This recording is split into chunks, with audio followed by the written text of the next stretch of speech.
الحمد لله الصلاة والسلام على رسول الله وعلى آله وصحبه أجمعين أما بعد فأعوذ بالله من الشيطان الرجيم بسم الله الرحمن الرحيم الحمد لله sisters இன்ஷால்லா தஆலா நம்ம 106வது சூறாவான குரைஷ் பார்க்க போகிறோம். குரைஷ் அதில் வந்து 4 ஆயத்துக்கள் இருக்குது. இது மக்காவில் அருளப்பட்ட சூறா. குரைஷ் அப்படின்னு ஏன் இந்த சூறாக்கு பெயர் வந்துச்சு அப்படின்னு சொன்னால், இதில் ஆரம்பத்தில் முதல் வசனத்தில் லீ ஈலா ஃபி குரைஷ் அப்படின்னு அல்லாஹ் சுப்ஹானஹு வ தஆலா ஆரம்பிக்கிறதுனால இந்த குரைஷ் அப்படிங்கிற வார்த்தையை வந்து எடுத்திருக்கிறாங்க, பெயராக்கப்பட்டிருக்குது. அது மட்டும் இல்லாமல் இது மக்காவில் அருளப்பட்டது அப்படிங்கும்போது இது வந்து சூரா அல் ஃபீல் அருளப்பட்ட காலகட்டத்திலேயே தான் அதை தொடர்ந்து இந்த சூறாவும் அருளப்பட்டிருக்கிறதா வந்து உலமாக்கள் சொல்கிறாங்க. அது மட்டும் இல்லாமல் இந்த சூறாவில் 3வது ஆயத்தில் ரப்பஹாதல் பைத் ரப்பஹாதல் பைத் அப்படின்னு சொல்லும்போது இந்த காபாவின் அதிபதியை அவர்கள் வணங்கணும் அப்படின்னு சொல்லி அல்லாஹ் சுப்ஹானஹு வ தஆலா சொல்லியிருப்பான். அப்போது இந்த காபா அப்படின்னு சொல்லும்போது இது மக்காவில் தான் அருளப்பட்டது அப்படிங்கிறத வந்து உறுதிப்படுத்தக்கூடிய விதமாகவும் இந்த சூறா வந்து அமைக்கப்பட்டிருக்குது அப்படிங்கிறத நம்ம தெரிஞ்சுக்கிறோம். இன்ஷா அல்லாஹ் இப்போ நம்ம இதுக்கு வார்த்தைக்கு வார்த்தை பொருளை பார்த்துட்டு அதனுடைய விளக்கத்தையும் இன்ஷா அல்லாஹ் பார்க்க போகிறோம். أعوذ بالله من الشيطان الرجيم بسم الله الرحمن الرحيم لإيلاف قريش அதாவது லீ ஈலாஃபி அப்படின்னு சொல்லும்போது விருப்பத்தை ஏற்படுத்தியதால் யாருக்கு? குறைஷிகளுக்கு. குறைஷிகள் நன்கு பழக்கப்பட்டு விட்டார்கள். அதாவது குறைஷிகளுக்கு மன்னர் இன்னும் மக்களின் உள்ளத்தில் விருப்பத்தை ஏற்படுத்தியதால். அடுத்தது ஈலாஃபிஹிம் ரிஹ்லத ஷிதாஇ வஸ்ஸைஃப், அதாவது ஈலாஃபிஹிம் அவர்களுக்கு விருப்பமாக்கியதால், ரிஹ்லத பயணத்தை விருப்பமாக்கியதால், அப்புறம் அஷிதாயி அப்புறம் வஸ்ஸைஃபி ரெண்டுமே வந்து காலங்களை குறிக்கக்கூடியது. ஒஷிதாயி அப்படின்னா குளிர்காலம், வஸ்ஸைஃப்னா கோடைக்காலம். அப்போது அதாவது குளிர்கால மற்றும் கோடைகால பயணங்களில் நன்கு பழக்கப்பட்டு விட்டார்கள். அதாவது குளிர்கால பயணத்தையும் கோடைகால பயணத்தையும் எளிதாக்கி அதை அவர்களுக்கு விருப்பமாக்கியதால். அப்படின்னா என்ன? அதாவது குளிர்கால கோடைகால பயணங்கள் அப்படிங்கிறது எதை குறிக்குது அப்படின்னு சொன்னால் வாணிப பயணங்களை தான் இது வந்து குறிக்குது. அப்போ கோடை காலத்தில் குறைஷிகள் என்ன பண்ணாங்கன்னா சிரியா, பாலஸ்தீன் அப்படிங்கிற மாதிரியான நாடுகளுக்கு போனாங்க. அதே மாதிரி குளிர்காலத்தில் பார்த்தீங்கன்னா தென் அரேபியா, அதாவது யமன் நாடு அந்த பக்கமாக வந்து வாணிபம் செய்யக்கூடியவங்களாக இருந்திருக்கிறாங்க. இந்த பயணங்களோட காரணத்தினால இந்த குறைஷிகள் செல்வந்தர்களாகவும் ஆகிட்டாங்க. ஸோ அதுதான் வந்து இந்த வசனம் வந்து நமக்கு சொல்லுது. அதுக்கு அடுத்ததா 3வது வசனத்தில் ஃபல் யஅபுது ரப்ப ஹாதல் பைத். ஃபல் யஅபுது அப்படின்னு சொன்னால் அதனால் அவர்களுக்கு, அதாவது அவர்கள் வணங்கவும்.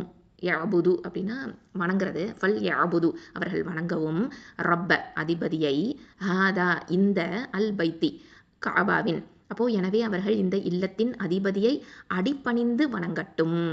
அதாவது அதற்கு நன்றியாக இந்த காபாவின் அதிபதியை அவர்கள் வணங்கவும். அடுத்தது 4வது ஆயத்தை பாருங்க. அதாவது இந்த இல்லம் அப்படிங்கிறது வந்து காபா ஆலயத்தை தான் இது குறிக்குது அப்படிங்கிறத நம்ம தெரிஞ்சுக்கணும். இந்த இல்லம் ஹாதல் பைத்தி அப்படிங்கிறது வந்து இந்த இல்லம், இந்த வீடு அப்படின்னு அர்த்தம். அப்போ இந்த வீடு, இந்த இல்லம் அப்படிங்கிறது எதை குறிக்குது? காபா ஆலயத்தை தான் இது குறிக்குது. அடுத்தது 4வது ஆயத்து அல்லதி அத்அமஹும் மின் ஜூஇ வ ஆமனஹும் மின் ஹௌஃப். அல்லதி அப்படின்னா எவன், எத்தகையவன் என்றால், எவன் என்றால் அத்அமஹும் அவர்களுக்கு உணவளித்தான். அத்அமஹும் அவர்களுக்கு உணவளித்தான். மின் ஜூஇ அதாவது மின் ஜூஇன் அப்படின்னா பசிக்கு, வ ஆமனஹும் இன்னும் அவர்களுக்கு அபயமளித்தான். மின் ஹவுஃப் பயத்திலிருந்து, அவனோ அவர்களை பசியிலிருந்து காப்பாற்றி உண்ணக் கொடுத்தான். மேலும் அச்சத்திலிருந்து அவர்களை மீட்டு அமைதியை வழங்கினான். அவன் அவர்களின், அதாவது யார் இதை குறிக்குது? அல்லாஹ் சுப்ஹானஹு வ தஆலா பசிக்கு அவர்களுக்கு உணவளித்தான், பயத்திலிருந்து அவர்களுக்கு அபயமளித்தான். அதாவது மக்கா நகரம் வந்து ஹரம் இருக்கக்கூடிய இடம் இல்லையா, கண்ணியத்திற்குரிய புனித தலம். இது இருக்கிறதன் காரணத்தினால அந்த நாட்டை அரபு கோத்திரத்தார் என்ன பண்ணாங்க, யாருமே தாக்கவே மாட்டாங்க அந்த நாட்டை. ஏன், என்ன காரணம்? அந்த ஹரம் ஷரீஃப் அங்கே இருக்குது, ஓகேவா, கண்ணியத்திற்குரிய புனித தலம் அங்கே இருக்குது. அதனால தாக்கிற மற்ற அரபுகளால் தாக்கக்கூடும், அரபு கோத்திரத்தால் தாக்கக்கூடும் அப்படிங்கிற அபாயமோ பயமோ யாருக்கு இல்லை? குறைஷிகளுக்கு இல்லை. அப்போது குறைஷிகள் வந்து காபாவோட அறங்காவலர்கள்னு சொல்லுவாங்க இல்லையா, அதாவது பாதுகாத்துக்கக்கூடிய ஒருத்தவங்களா அந்த மாதிரி அவங்க வந்து இருந்தாங்க. ஸோ அதனால தான் வந்து இவங்களுக்கு வந்து எந்த ஒரு அச்சமோ பயமுமே இல்லாமல் அவங்க வந்து வாழ்கிறக்கூடிய ஒரு சூழல் அவங்களுக்கு இருந்துச்சு. ஸோ இதில் வந்து என்ன அப்படின்னு பார்த்தீங்கன்னா, அவங்களுடைய வணிக கூட்டங்கள் எல்லாமே அச்சமே இல்லாம அரபு நாட்ல எல்லா பகுதிகள் வழியாவும் வந்து கடந்து போவாங்க. யாருமே அவங்களுக்கு எந்த இடைஞ்சலுமே தர்றதே கிடையாது. ஸோ அப்படிப்பட்ட ஒரு அழகான சூழ்நிலைய அல்லாஹ் சுப்ஹானஹு வ தஆலா அவங்களுக்கு ஏற்படுத்தி குடுத்திருந்தான். இந்த மாதிரியான ஒரு சூழல் வந்து உடனே நிகழ்ந்திருக்காது இல்லையா? இது வந்து பல வருடங்களா இந்த ஒரு கட்டமைப்பு, பயம், அச்சம் இல்லாத ஒரு கட்டமைப்பு வந்து நிகழ்ந்திருக்கணும். அது எப்ப அப்படின்னு பார்த்தீங்கன்னா, அதாவது குறைஷி குலத்துல நபிகள் நாயகம் ஸல்லல்லாஹு அலைஹி வஸல்லம் அவங்களுடைய முப்பாட்டனார் வந்து குசை பின் கிலாஃப்ன்னு சொல்லிட்டு ஒருத்தர் இருந்தாரு. ஓகேவா? அவங்க முப்பாட்டனார் அவரு. அவருடைய காலம் வரைக்கும் அதாவது ஹிஜாஸ் பிரதேசம் அப்படிங்கிறது வந்து இவங்க வந்து சிதறி இருந்துச்சு. எது? குறைஷ் குலம் வந்து சிதறி இருந்துச்சு. அப்போ இந்த குசை பின் கிலாஃப் அப்படிங்கிறவர் என்ன பண்ணுறாருன்னா, இந்த மக்கா நகரத்தில் எல்லாத்தையுமே இந்த குறைஷி குலத்தை எல்லாமே ஒன்று சேர்க்கணும் அப்படின்ற ஒரு விஷயத்துக்குள்ளார வராரு.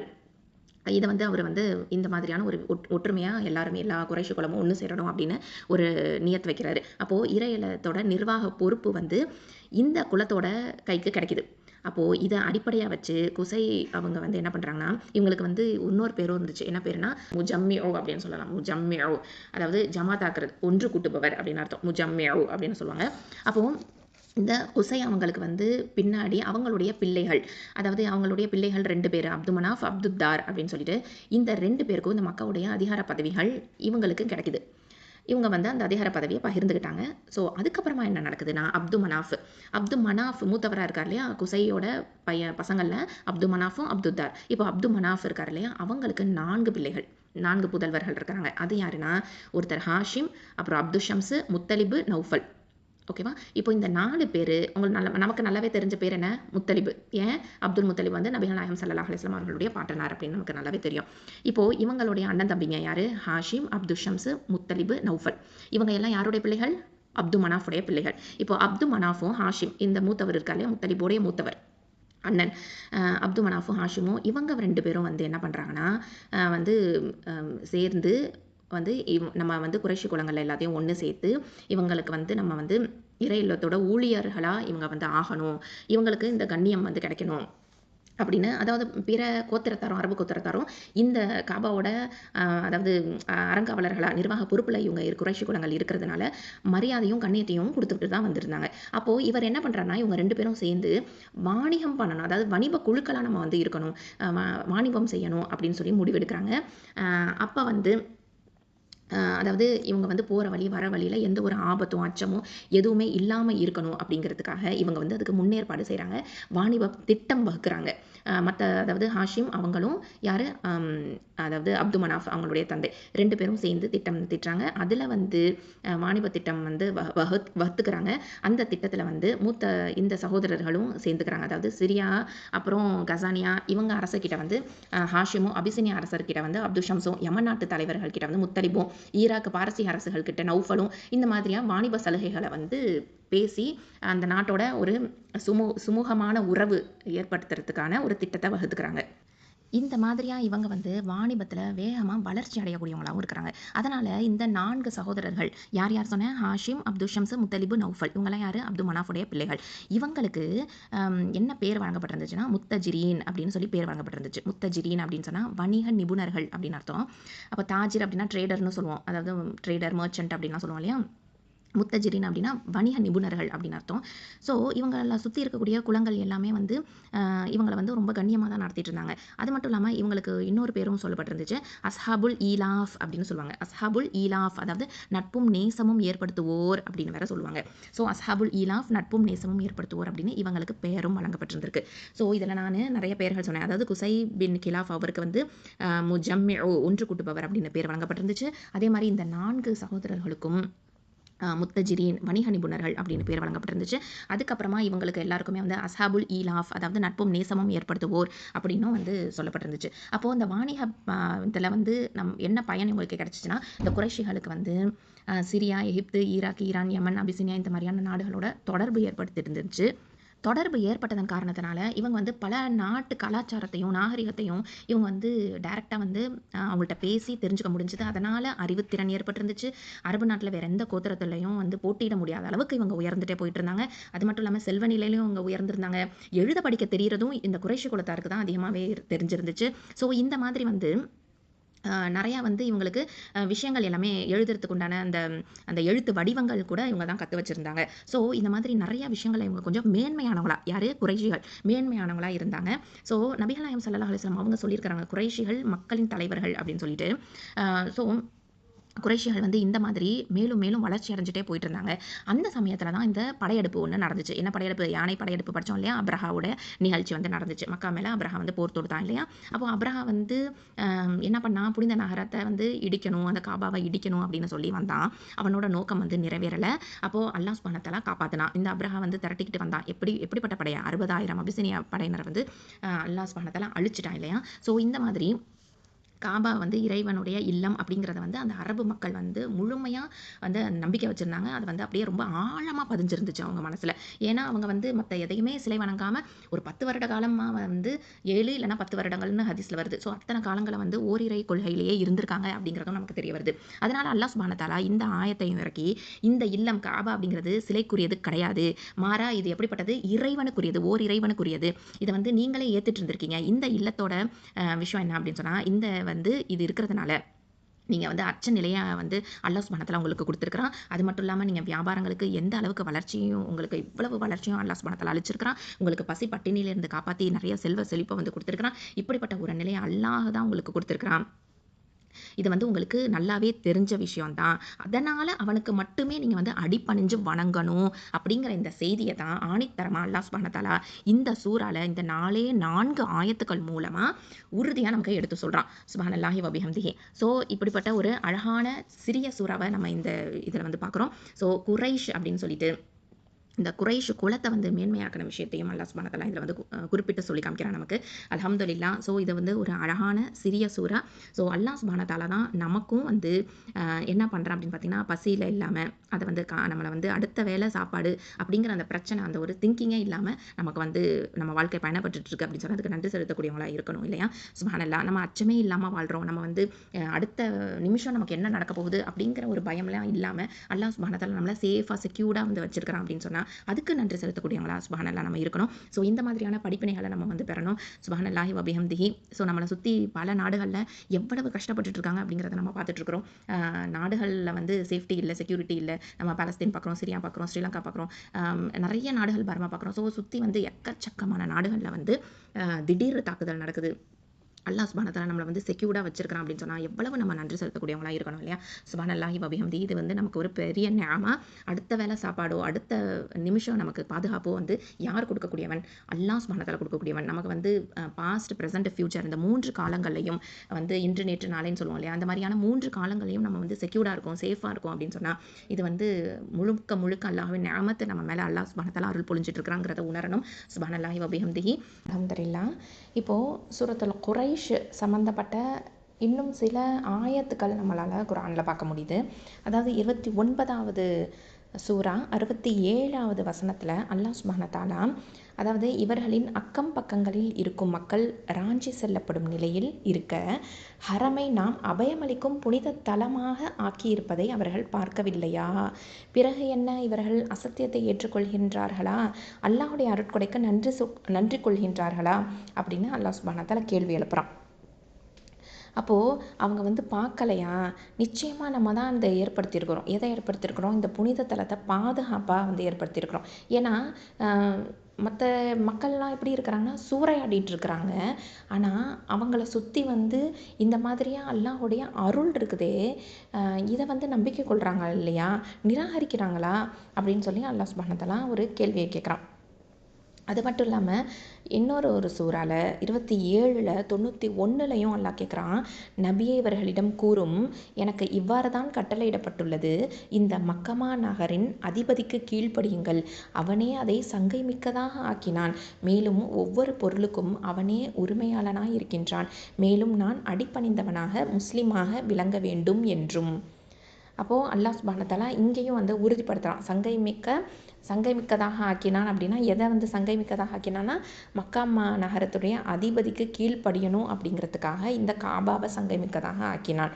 அப்போது இதை வந்து நம்ம ஒரு முஸ்லீம்னாலே என்ன அர்த்தம்? அடிபணிதல், முழுமையாக அடிபணிந்தவன் அப்படின்னு அர்த்தம்.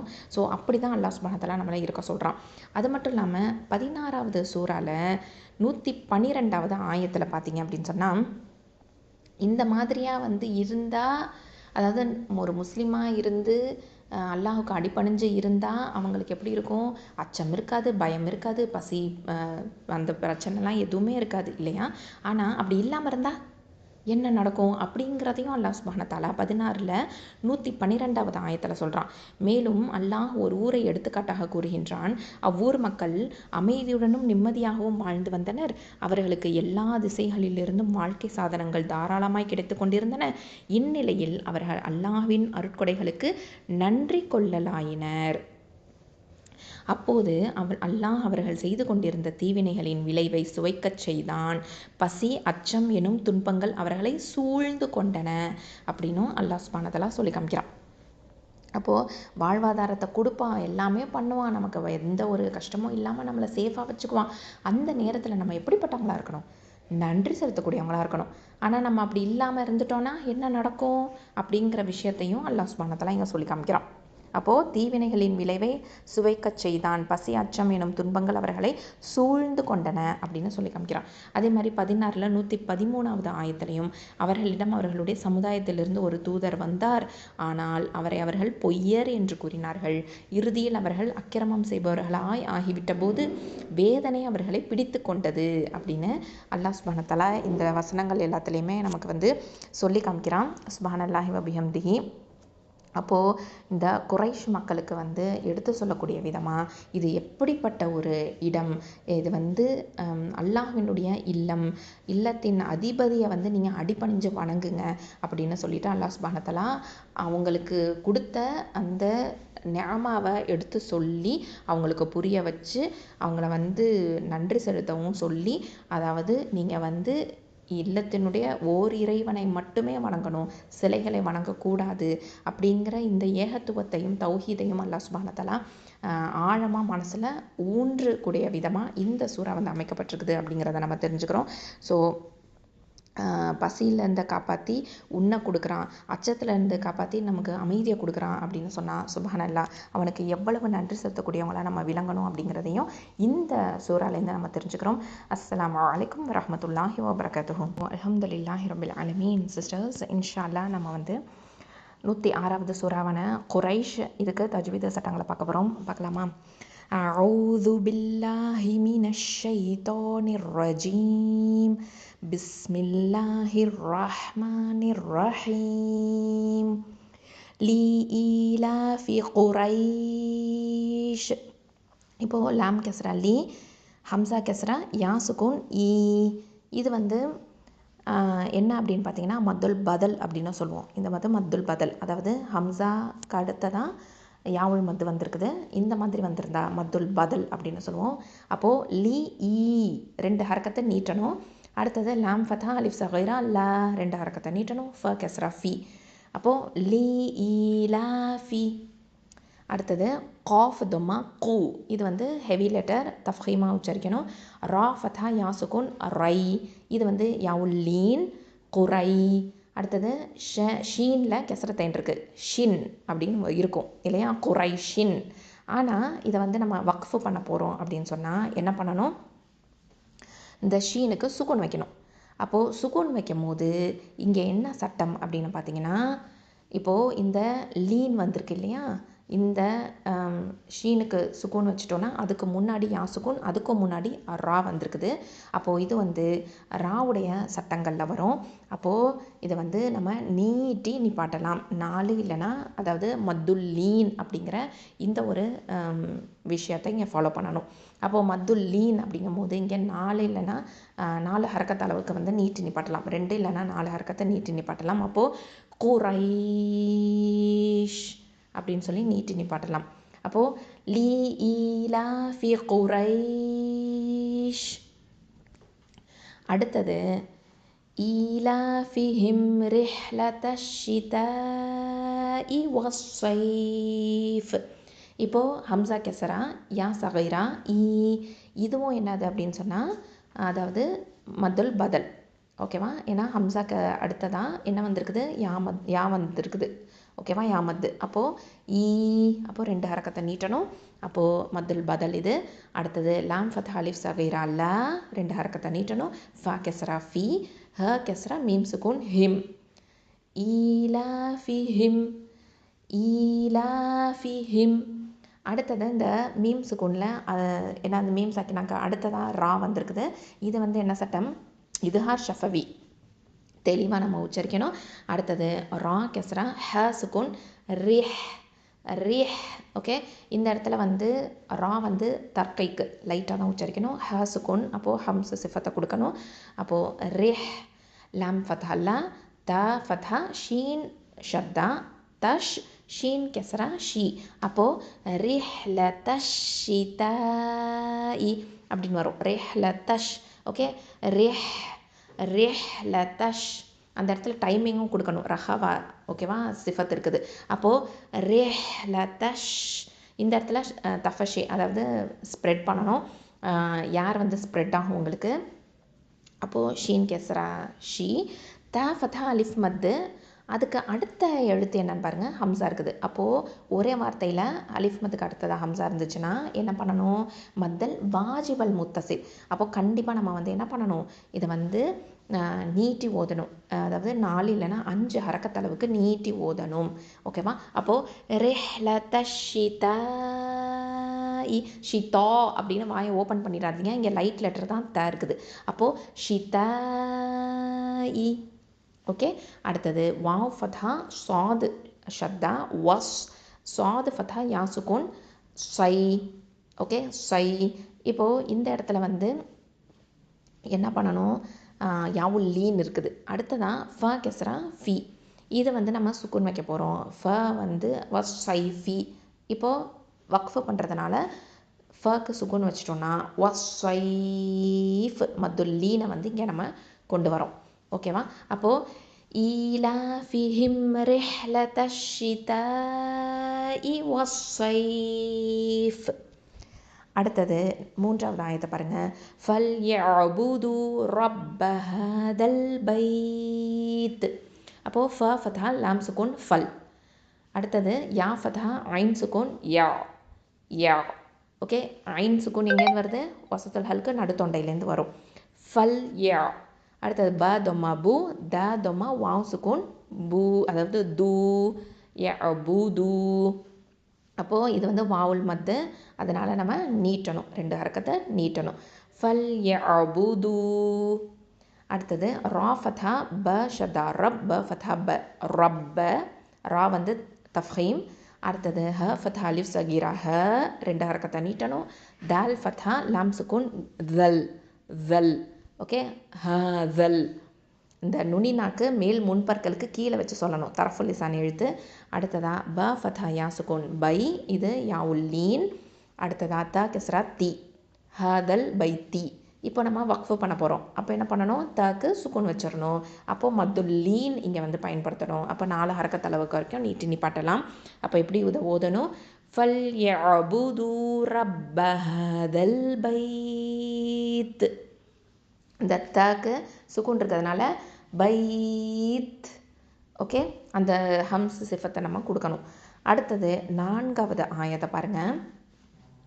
அல்லதி அத்அமஹும் மின் ஜூஇன் வஆமனஹும் மின் ஹௌஃப். இப்போது அல்லதி அதாவது ஃபஸ்ட்டு இருக்கக்கூடிய எழுத்து என்ன, ஹம்சத்துல் வசல். இதுக்கு நம்ம ஃபத்ஹா தான் சொல்லுவோம். அப்போது அதாவது ஹம்சா ஃபத்ஹா லாம் ஷதா அல், லாம் ஃபத்ஹா ல அல்ல, ஜால் கெஸ்ரா யா மத்து இருக்குது வி. இந்த யா மத்துக்கு அடுத்த எழுத்து என்னன்னு பாருங்கள், ஹம்சா வந்திருக்குது. அப்போ இங்கே என்ன சட்டம், இது வந்து அடுத்த வார்த்தையில் முதல் எழுத்தாக வந்திருக்குது. அப்போனா மத்தல் ஜாயிசல் முன்ஃபசிலுங்கிற சட்டம். அப்போது 4 இல்லைன்னா 5 ஹரக்கத்தளவுக்கு வரைக்கும் நம்ம இங்கே நீட்டணும். அப்போது அல்லதி.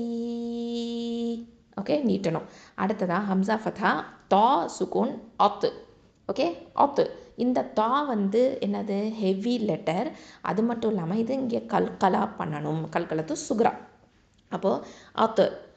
அடுத்தது ஐன் ஃபத்ஹா மீம் ஃபத்ஹா ம அத்அம ஹ தொம்மா மீம் சுக்கூன் இங்கே மீம் சாக்கினாக்கா அடுத்த எழுத்து என்னன்னு பாருங்கள். மீம் வந்து ஷத்தா பெற்று வந்திருக்குது. அதாவது மீம் இருக்கும். அப்போது இங்கே என்ன பண்ணணும், இதுகாம் பண்ணணும். இதுகாம் பில் குன்னா காமில். ஓகே, இதுகாம் பில் குன்னா காமில் அப்படின்னு சொல்லும் பூரணமான ஒரு இதுகாம் நடைபெறும். அப்போது அத்அமஹும் மின் அப்படின்னு சொல்லி இந்த மீம் கெஸ்ரா நூன் சுகுன் மின். இப்போ நூன் சாக்கினாக்கு அடுத்த எழுத்து என்னன்னு பார்த்தீங்கன்னா ஜீம் இருக்குது. அப்போது ஜீம் இருந்துச்சா என்ன பண்ணணும், எஹ்ஃபா பண்ணணும், மறைச்சு குன்னா செஞ்சு ஓதணும். அப்போது எஹ்ஃபா. அப்போது மின்ஜூ. ஓகே, மின்ஜூ அதாவது ஜீம் தோமா வாவ் சுக்குன் ஜூ. இது வந்து வாவுல் மத்து. அப்போ 2 ஹரக்கத்தை நீட்டணும். ஐனில் என்ன இருக்குது, கசரத்தைன் இருக்குது. அதுக்கு அடுத்ததாக என்ன எழுத்து, வாவ் வந்திருக்குது. அப்போ தன்வீனுக்கு அடுத்ததாக வாவ் வந்துருந்துச்சு அப்படின்னு சொன்னால் இங்கே என்ன சட்டம், இதுகாம் பண்ணணும். ஓகே, இதுகாம் பில் குன்னா நாக்கெஸ். ஓகே, இதுகாம் பில் குன்னா நாக்கெஸ். அதாவது இங்கே வந்து குன்னா பண்ணுவோம், ஆனால் முழுமையாக இதுகாம் நடைபெறாது. அதாவது முழுமையாக மேர்ஜ் ஆகாது. எப்படி இருக்கும், ஜூ அப்படின்னு வரும். இது அதாவது குன்னா கொடுக்கணும். ஓகேவா. அப்போது ஜூ வ வ. ஓகே, அடுத்தது ஹம்சா ஃபத்தா அலிஃப் மத்து. இது மத்துல் பதல். ஓகேவா, 2 ஹரக்கத்தை நீட்டணும். அடுத்தது மீம் ஃபத்தாமா நூன் ஃபத்தான வ ஆமன ஹ தொமா மீம் சுக்குன் ஹும். இந்த மீம் சாக்கினாக்க அடுத்தது என்ன இருக்குன்னு பாருங்கள், மீம் இருக்குது. அப்போ இங்கே என்ன சட்டம், இதுகாம் பில்குன்னா காமில், முழுமையாக நம்ம இதுகாம் பண்ணிடுவோம். அப்போது மீம் கெஸ்ரா நூன் சுக்குன் மின். இப்போ நூன் சாக்கினாக்கு அடுத்ததான் என்ன எழுத்து வந்திருக்குது, ஹா இருக்குது. அப்போது இங்கே என்ன சட்டம், இதுஹார் ஹக்கீக்கி, அதாவது இதுஹார் ஹல்கி. இது வந்து நம்ம தெளிவாக நம்ம ஓதணும். ஓகேவா. மின் அடுத்ததான் ஹா ஃபத்ஹா வாவ் சுக்குன் ஹவ். இது வந்து வாவுல்லீன். அதுக்கு அடுத்த எழுத்து ஃபல கெசரத்தைன் இருக்குது, தன்வீன் இருக்குது. இப்போ இதை நம்ம வக்ஃபு பண்ணுறதுனால ஃபக்கு சுக்குன் வச்சுருவோம். அப்போ இங்கே என்ன சட்டம், மத்துல்லீன் சட்டம் வரும். மத்துல்லீன்னா இது 4 ஹரக்கத் அளவுக்கு நம்ம நீட்டி நிப்பாட்டலாம். அப்போ இதை எப்படி ஓதணும், அல்லதி அத்அமஹும் மின் ஜூஇன் வஆமனஹும் மின் ஹௌஃப். அல்ஹம்துலில்லாஹ். ஸோ இந்த மாதிரி நம்ம வந்து ஒவ்வொரு சட்டத்தையும் உணர்ந்து நம்ம வந்து ஓதி ப்ராக்டிஸ் பண்ணணும். அஸ்ஸலாமு அலைக்கும் வரஹ்மத்துல்லாஹி வபரகாத்துஹு.